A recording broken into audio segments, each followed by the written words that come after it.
Puji nama Tuhan, selamat pagi. Kita bersyukur ya buat kemurahan Tuhan. Kita bisa berkumpul kembali. Terima kasih untuk Pak Ketua dan Sekretaris yang sudah membuat saya secara pribadi bikin pusing. Ya, tadi saya percaya saya bergumul pada Tuhan itu gimana Tuhan. Saya tuh bicara di depan hamba-hamba Tuhan semua. Ya saya gimana Tuhan. Saya berdoa kepada Tuhan. Saya mohon bimbingan Tuhan. Tapi pagi hari ini Tuhan, apa yang Tuhan berikan kita akan belajar sama-sama. Baik Bapak Ibu, ketika saya di dunia kerja, dulu saya bekerja di sebuah perusahaan PT Gudang Garam. Ya, saya pernah bekerja sebagai helper. Ya, helper tahu sendiri ya, pembantu. Tetapi kerjanya santai, enak. Ya, tetapi ada beberapa teman yang saya perhatikan, dia itu mempunyai sifat-sifat yang kadang-kadang aneh, saya kutip ya. Dan dalam kepribadiannya tuh mempunyai pribadi yang shining, shimmering dan blended seperti itu. Dia kelihatan wah pokoknya aku ini. Pokoknya aku. Tetapi kalau di depan atasan itu yang penting nama baikku tuh bagus. Tapi dalam pekerjaan tuh kadang kurang. Ya. Dia pinter-pinter manipulasi dan sebagainya. Itu dulu saya mengalami pekerjaan seperti itu, tapi saya nggak pikir seperti itu. Nah, baik, kita akan langsung saja buka firman Tuhan kita di dalam Lukas pasal 18.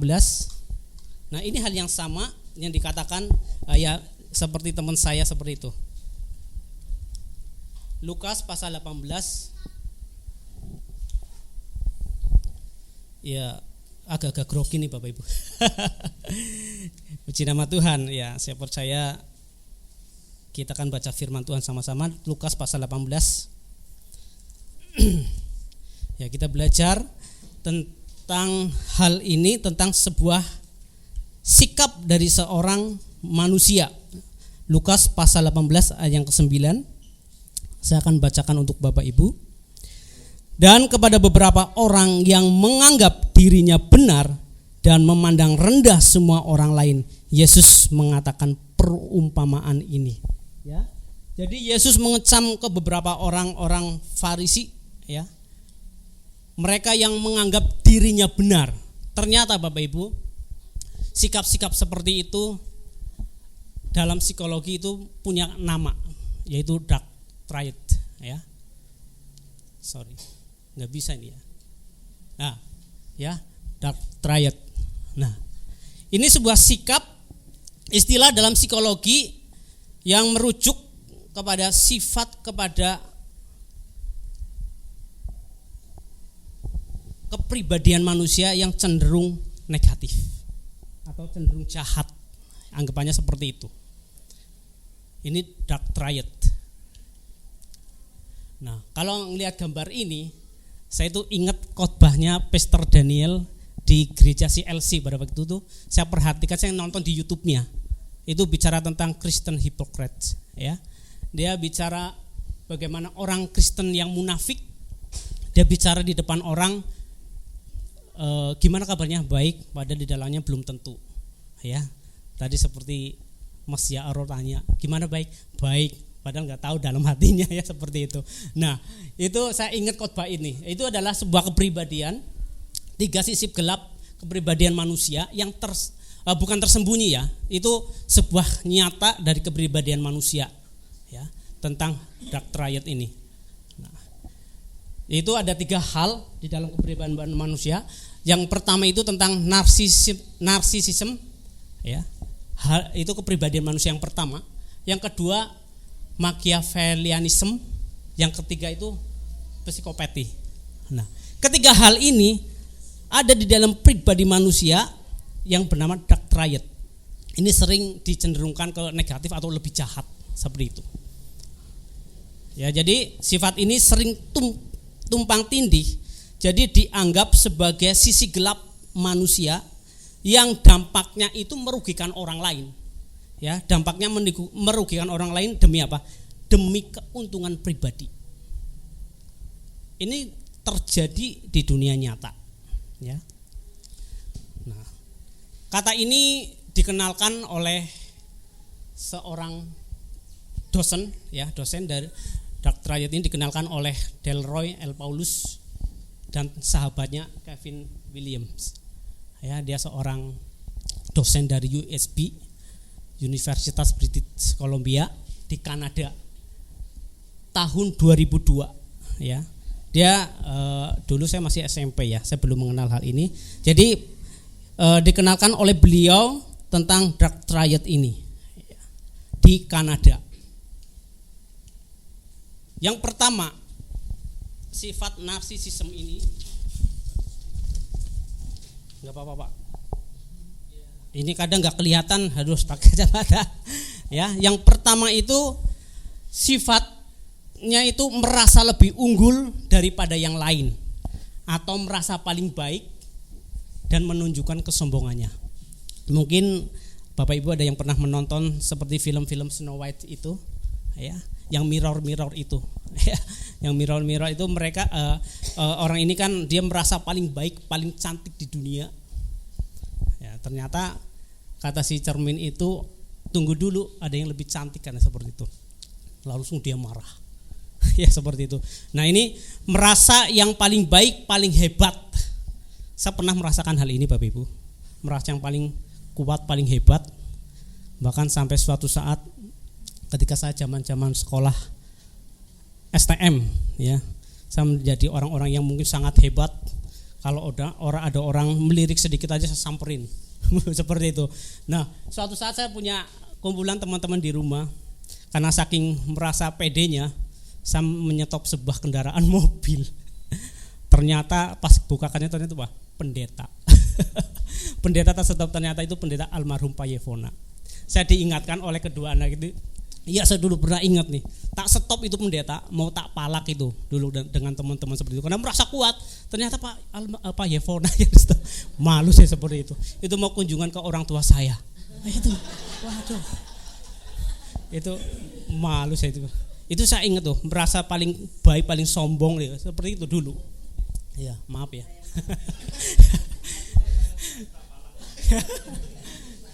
Sikap yang kedua dari narsisisme ini adalah sulit untuk menerima kritik. Kalau ada kritik, dia bereaksi negatif. Ya. Dia enggak terima kritikan, cenderung menerimanya dengan negatif. Ya. Jarang tertarik dengan orang lain. Jika tertarik dengan orang lain, orang lain itu sebagai objek permainan untuk meningkatkan statusnya. Ini yang terjadi. Ya. Sebagai hanya untuk permainan. Yang keempat, nah, sikap dari narsisisme ini adalah fokus on self, ya. Dia berfokus pada diri sendiri yang berlebihan atau yang tidak wajar lah ya, tidak wajar berlebihannya. Ini sikap ini, narsisisme ini. Ini yang pertama. Ada dalam firman Tuhan di dalam Lukas 18 ayat 9 yang tadi saya katakan, orang yang merasa paling benar itu, nah ini. Ya, jadi di dalam ini salah saya tadi. Jadi di dalam Lukas betul tadi mengingatkan orang yang paling benar itu menurut Tuhan Yesus adalah orang yang punya sikap seperti itu. Dan Rasul Paulus mengingatkan dalam firman Tuhan di dalam 2 Timotius pasal 3 ayat 15. Akan terjadi hari-hari terakhir itu setiap orang akan mencintai dirinya sendiri. Ya. Dia akan suka membual, menyombongkan dirinya. Ya, Bapak Ibu kalau baca berikutnya itu di dalam 2 Timotius itu bicara tentang bagaimana di keadaan terakhir. Mereka akan mempunyai sikap narsisisme yang tinggi, yang berlebihan. Itu terjadi. Nah, di dunia pelayanan bisa terjadi, bisa. Tetapi mungkin bukan sekelas yang kejam atau jahat ya. Contohnya merasa, aku di tempat pelayanan itu paling hebat, paling baik dalam pelayanan. Ya, coba atau gereja nggak ada aku, ya kan? Coba kalau pemain musik nggak ada aku, bingung kan cari pemain musik dan seperti itu. Ada orang Kristen yang merasa seperti itu, ada sikap narsisisme itu. Itu sikap yang pertama di dalam Dark Triad ini. Yang kedua ada sikap Machiavellianism, ya. Itu seperti orang yang punya sikap ya seperti ini, Shining Submarine yang splendid ini. Banyak omong tapi nggak ada aksi. Terkadang kalau di depan atasan, is everything okay lah, ya. Tetap baik-baik aja, padahal nggak tahu pekerjaan seperti itu. Kalau pekerjaan nggak karuan, nanti anak buahnya itu ada orang seperti itu. Tetapi kalau tingkat seorang pemimpin dia dia hebat, nggak perlu saya miring itu, pasti bersinar dong, orang pemimpin yang hebat seperti itu. Sikap yang kedua, dia pintar memanipulasi untuk mempengaruhi orang lain. Nah ini penting. Jadi sebenarnya yang penting ini mempengaruhi orang lain kan perlu untuk jadi pengikutnya. Tetapi dia itu diimbangi kelicikan, cerdikan demi apa? Mencapai ketujuannya. Itu sikap yang kedua. Ya, ini dalam sikap ini saya ingat tentang buku yang ditulis oleh Nicole Machiavellianism yang istilah ini muncul karena ajaran buku itu yang berjudul The Prince ya dianggap menghalalkan dengan segala cara demi apa? Mencapai tujuan.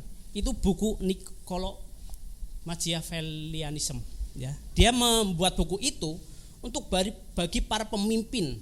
Jadi dengan buku itu mengajarkan sebagai pemimpin itu kita melakukan itu demi mencapai tujuan, melakukan dengan segala cara ya. Bahkan dalam bukunya itu di tahun 1513 kurang lebih ya, itu sebagai diartikan sebagai sang penguasa. Nah, pada masa itu para pemimpin dunia itu wajib membaca buku itu. Itu menurut sejarahnya, termasuk Napoleon, Hitler itu membaca bukunya menurut penelitian seperti itu. Nah, itu dari kisah ini.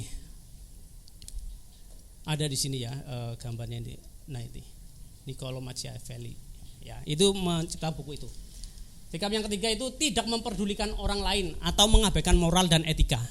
Ini orang Machiavellianism itu tidak memperdulikan orang lain. Dia mengabaikan etika dan moral.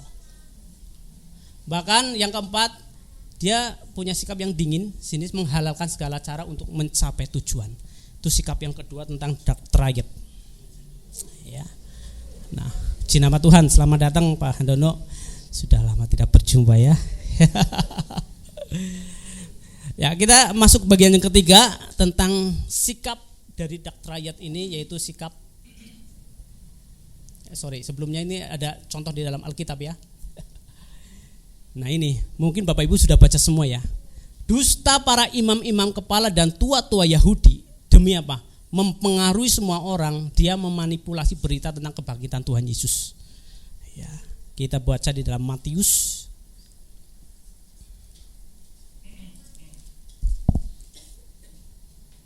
28 ayat yang ke-13.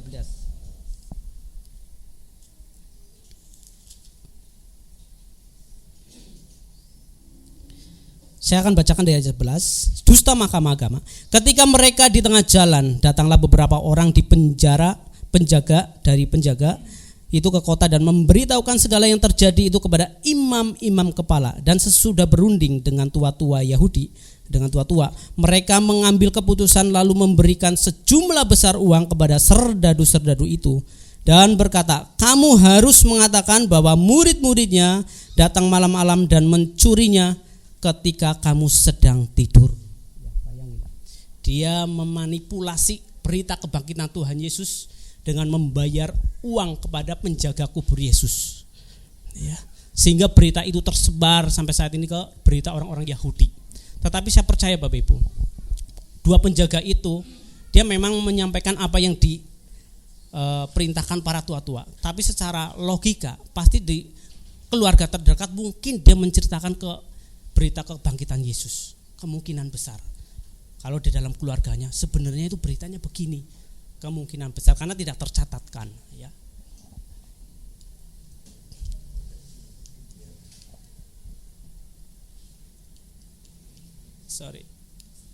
Ya. Nah, ini sikap yang ketiga dari dark triad ini adalah psikopati ya. Dia itu egois ya, antisosial, sikapnya itu I don't give a shot ya. Dia tidak peduli sama sekali dengan orang lain, bodoh amatnya tuh sangat tinggi ya. Jadi sikapnya itu seperti itu, tidak memperdulikan sedikit pun terhadap siapapun ya. contoh di dalam berita Alkitab itu cerita tentang Abimelek ketika membunuh saudara-saudaranya. Ya. Dia nggak peduli saudaranya, dia nggak peduli. Ya, I don't give a shot itu. Dia nggak peduli, dibunuh semua saudara-saudaranya oleh Abimelek. Seperti itu. Yang kedua, sikap dari psikopat ini adalah tidak empati atau tidak merasa bersalah, tidak merasa menyesal, tidak merasa takut dan cemas. Nggak pernah merasa bersalah, walaupun melakukan kesalahan dia akan pernah merasa bersalah. Walaupun melakukan kekeliruan dia tidak akan merasa bersalah. Itu orang psikopat, ya, psikopati, ya. Itu dia sikapnya seperti itu. Bahkan menantang aturan. Ya, itu dari sikap-sikap psikopati. Ya. Bahkan ada tadi yang sudah saya contohkan di dalam Alkitab juga di dalam 1 Timotius pasal 4 ayat 2, ya. Jadi itu bicara tentang hati nurani yang memakai cap para pendusta, tidak lagi memiliki kepekaan pada moral, rasa bersalah atas tindakan jahat. Ini contohnya, ya. Jadi kalau hati nurani sudah memakai cap para pendusta, para pembohong, dia sudah tidak lagi memiliki kepekaan terhadap rasa bersalah. Ya, jadi atas tindakan jahat dia enggak seperti itu. Itu dari sikap daktrayat. Ketiga hal sikap ini sering kita jumpai, mungkin kita pernah menjumpai, tapi saya percaya mungkin di dalam pelayanan tuh tipis, mungkin nggak ada ya. Ya ada tapi kecil ya, seperti itu. Ya. Tapi ternyata sikap daktrayat ini kan dari segala jenis kekurangannya seperti itu. Dia sebenarnya orang yang punya kelebihan itu tingkat tinggi tuh, seperti itu. Kelebihan dari orang daktrayat ini adalah orang yang percaya dirinya itu sangat tinggi. Ya, ini percaya diri sangat tinggi. Ya, makanya dia punya self confidence itu yang sangat tinggi. Dia bisa membuat orang itu membuat keputusan yang sangat berani dan meyakinkan orang. Ya. Dia bisa membuat keputusan berani dan bisa meyakinkan orang lain. Ini sikap dari narsisisme, ya. Ini percaya dirinya sangat tinggi. Ya, dari segala keputusannya yang berani itu meyakinkan orang lain. Dia kepercayaan dirinya itu sangat tinggi. Ini orang narsisisme. Bahkan apa? Dia berkarismatik, pinter bernegosiasi, ya, berani ambil resiko yang sangat tinggi. Ini orang narsisisme. Ya. Ternyata orang ini juga orang daktrayat ini bukan hanya percaya diri, dia orang yang ambisius, ya. Orang yang strategi berpikirnya itu sangat kuat, sehingga dia bisa mengkalkulasi segala keuntungan dan kerugian. Tetapi orang-orang seperti ini dalam ambisiusnya itu dia itu harus untung. Walaupun dia bisa kalkulasi keuntungan dan kerugian, tapi dia berpikir dia harus untung. Ini orang daktrayat seperti ini. Nah, jadi dia pinter handle konflik, ya, karena kemampuan rasional yang kuat. Jadi segala permasalahan itu dia bisa atur sebagai orang-orang daktrayat. Dari sikap psikopati ini, orang itu fokus sebenarnya itu. Orang-orang psikopati ini itu fokus. Dia punya sifat yang sangat tangguh atau kuat, sehingga karena saking tangguhnya dia merasa bodoh amat terhadap segala kesalahan. Kesalahan apapun dia enggak pikir. Karena ketangguhan dan kekuatannya itu orang psikopat seperti itu. Nah, ini orang psikopat. Bahkan dia itu bisa mengidentifikasi segala kelemahan, bahkan mengamati dan mengenali kelemahan para kompetitor. Nah, ini orang-orang psikopat, yaitu sifat dari daktrayat. Ini kelebihannya. Tetapi kalau dari sifat-sifat ini gabung jadi satu, itu jadi orang yang sangat berbahaya. Ya, seperti itu. Para pemimpin dunia itu kecenderungan mempunyai sifat yang daktrayat ini, menurut Delroy. Ya, seperti itu. Mereka orang-orang yang penguasa mempunyai sikap segini. Mereka nggak peduli orang lain, mereka nggak peduli manusia, nggak peduli. Ya, ketika terjadi COVID, emang peduli sama orang? Enggak. Ya kan? Nggak peduli seperti itu. Siapa mereka? Dia nggak akan merasa bersalah. Itu orang daktrayat, nggak akan bersalah. Walaupun membunuh banyak orang nggak akan bersalah. Nah, itu yang terjadi. Nah, itu orang-orang daktrayat. Nah, jadi Bapak Ibu, tugas kita sebagai orang percaya atau dalam kita materi ini tentang Daktrayat ini, tugas kita sebagai orang-orang Kristen atau sebagai pemimpin gereja atau sebagai hamba Tuhan, kita ingat di dalam pesan Rasul Paulus di dalam 2 Timotius. Ya. Kita buka kembali dalam 2 Timotius.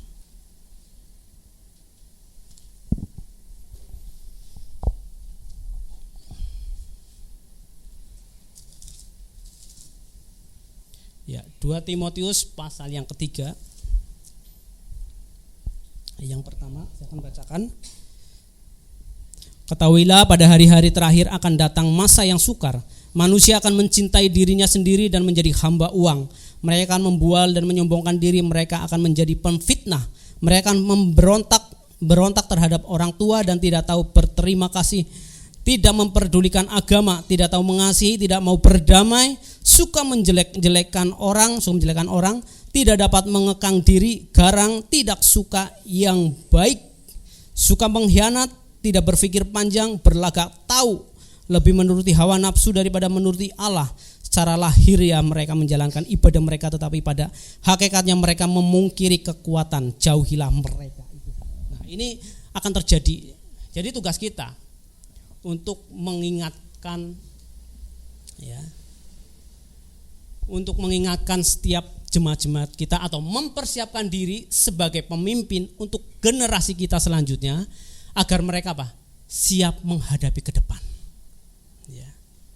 Kita perlu persiapkan karena banyak akan terjadi orang-orang yang sudah kasihnya menjadi dingin. Ya, mereka tidak akan memperdulikan orang lain, mereka tidak akan peduli siapa. Ya.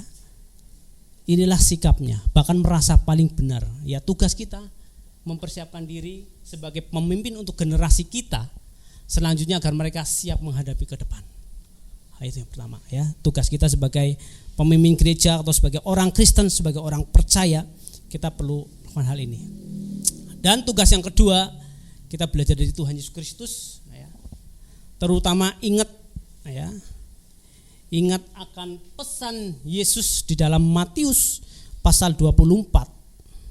Ya, mungkin Bapak Ibu sudah tahu semua tentang firman Tuhan itu. Matius pasal 24 ayat yang keempat.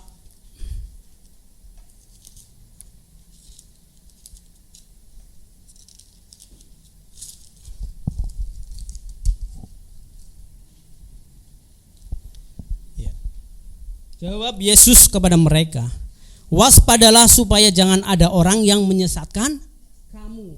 Ini pesan Tuhan bagi kita sebagai orang Kristen atau sebagai pemimpin gereja masing-masing. Kita ingat pesan Yesus untuk waspada, ya. Waspada, ingatkan kepada jemaat-jemaat kita, waspada supaya jangan ada orang yang menyesatkan, ya. Kita beritakan kepada jemaat kita supaya kita waspada agar mereka tidak disesatkan, ya.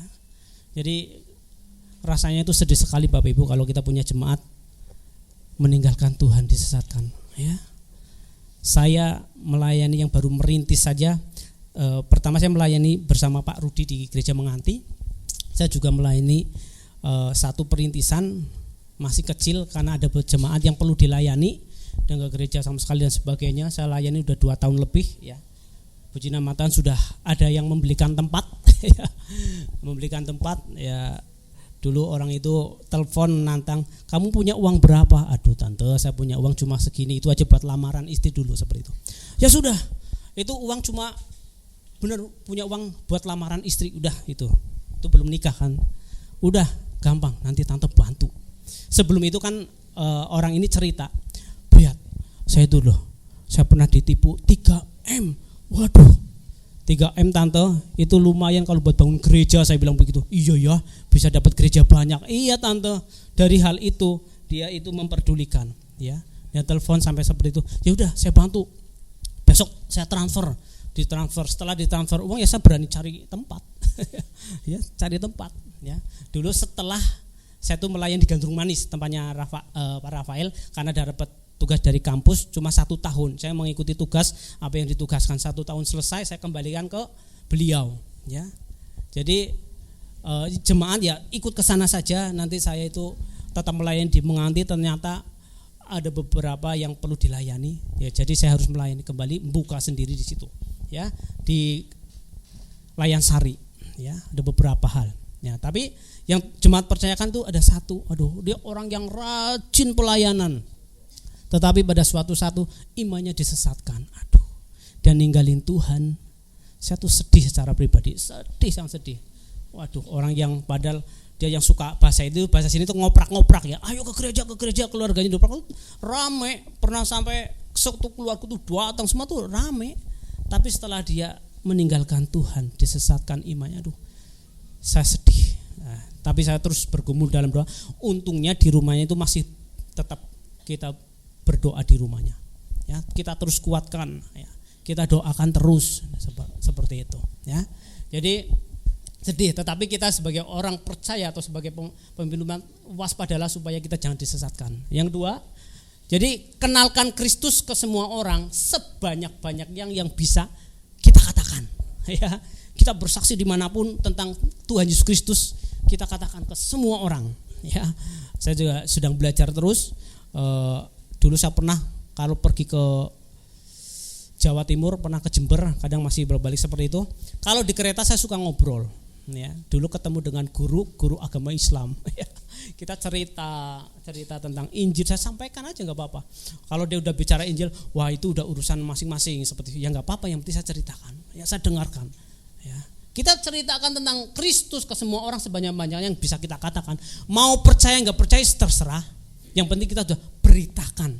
Ya, karena urusan percaya itu urusan Roh Kudus. Ya, saya pernah bermimpi. Mungkin beberapa orang sudah pernah tahu tentang cerita saya ini. Saya dulu bermimpi sebagai pemuda, saya itu sering nongkrong nyanyi-nyanyi, dan saya itu memberitakan Injil.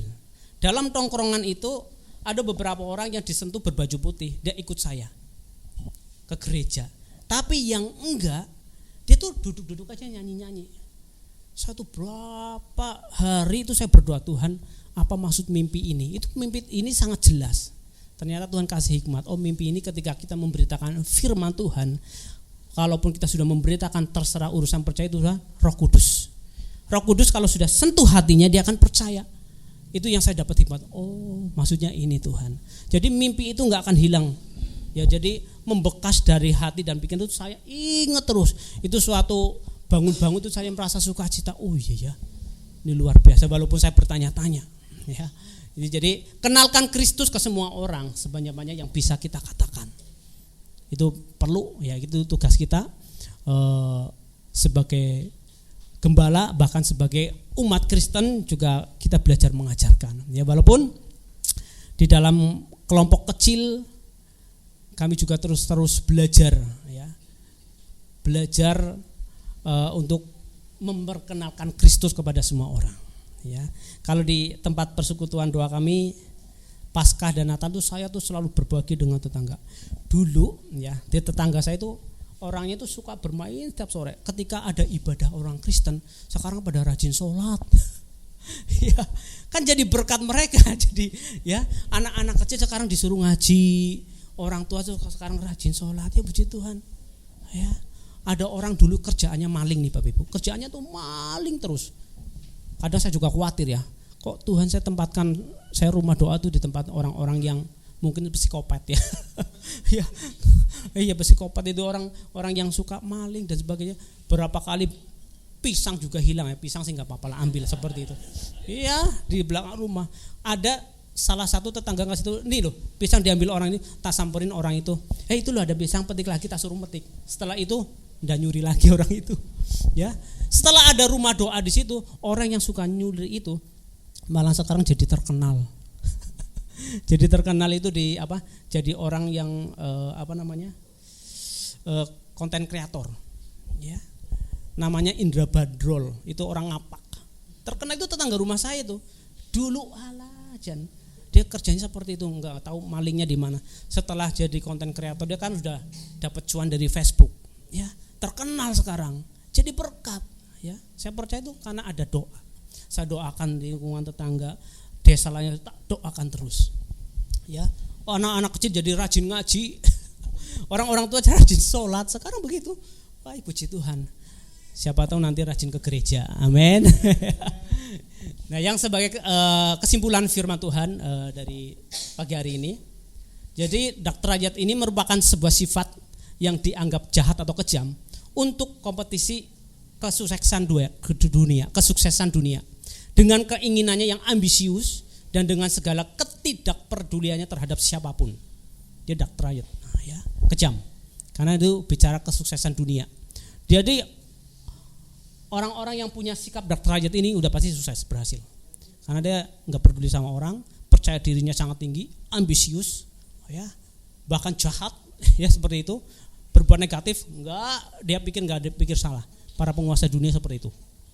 Nah, jadi kita enggak perlu melakukan hal ini karena itu sesuatu yang negatif buat kita sebagai orang Kristen atau sebagai orang percaya. Tetapi yang perlu kita kerjakan dalam kesimpulannya adalah orang Kristen perlu berkompetisi bukan untuk dunia tapi untuk apa? Kebenaran. Amin. Yang mempengaruhi orang lain untuk ikut Yesus. Nah, ini kita kompetisi dalam hal ini. Jadi berlomba-lomba dalam memperkenalkan Kristus untuk mempengaruhi orang lain, atau kita berlomba-lomba mempengaruhi orang lain untuk ikut Tuhan Yesus Kristus bukan dengan ambisius tetapi dengan cara apa? Yang fokus, self confidence, ya, penuh kepercayaan diri, berani ambil resiko demi keselamatan mereka. Amin. Walaupun mungkin kita nanti menghadapi tantangan yang berat, ya. Saya enggak tahu karena saya masih memulai persekutuan baru, mungkin nanti ada resolusi saya enggak tahu, tapi saya harus belajar berani ambil resiko. Ya. Kalau sekarang sih masih fun-fun aja. Tetangga, oh bagus om, daripada sepi. Puji nama Tuhan, kedua RT sudah setuju. Yang satu RT-nya puji Tuhan Kristen, yang satu tuh Islam, depan masjid persis. Ya, tapi orangnya nggak apa-apa om lah, nggak apa-apa. Ya kan kita masing-masing. Yang agak aneh itu kadusnya, tapi kadusnya sih membolehkan, cuma agak seperti itu. Yang belum itu kepala desa. Saya mau ketemu kepala desa itu belum ketemu terus ya. Datang ke rumahnya kepala desa pergi dan sebagainya, ya. Mumpung kepala desanya sekarang tuh masih baik, ya. Nanti kalau yang seperti kepala desa sebelumnya itu kan jahat, mau ibadah aja nggak boleh, ya. Jadi kita terus berjuang, berkompetisi untuk mempengaruhi orang lain agar mereka ikut Tuhan Yesus. Itu tugas kita sebagai hamba Tuhan. Bahkan mungkin kita menyampaikan kepada jemaat kita sebagai tugas jemaat untuk memperkenalkan Kristus kepada banyak orang. Kita pengaruhi mereka untuk ikut Tuhan Yesus. Enggak apa-apa kita mengaruhi orang karena ini harus agar mereka kenal Tuhan Yesus sebagai juru selamat. Ya, ini harus tugas kita berkompetisi dalam hal ini untuk merebut jiwa-jiwa. Ya, puji nama Tuhan di tahun 2026 ini juga saya dikirimkan satu jiwa, itu juga dikenalkan teman, dia dari Muslim, penari sintren. Dia penari sintren, dia minta dibaptis, emang udah gereja berapa kali, om saya punya teman mau dibaptis nanti gereja di situ, ya seperti itu. Ribet enggak kalau mau baptis? Udah sama om enggak ribet-ribet, dibikin mudah, seperti itu. Kalau mau di gereja sini harus lapor ke sini dulu, harus nunggu ini dan sebagainya, lama. Om bilang, udah gampang tuh. Ya. Terus pas selesai baptis, selesai surat, selesai, om kok cepet amat? Ya, mau percaya Tuhan Yesus ngapain dipersulit? Seperti itu saya bilang. Ya puji Tuhan. Ya, yang Tuhan percayakan. Nah, jadi ini adalah tugas kita sebagai orang-orang percaya, amin Bapak Ibu, untuk kita memperkenalkan Kristus bagi banyak orang, pengaruhi mereka untuk ikut Tuhan Yesus karena Dia juru selamat kita semua. Amin. Tuhan Yesus memberkati. Saya undang bangkit berdiri bersama-sama. Saya minta nanti Bapak Pendeta Opet untuk berdoa.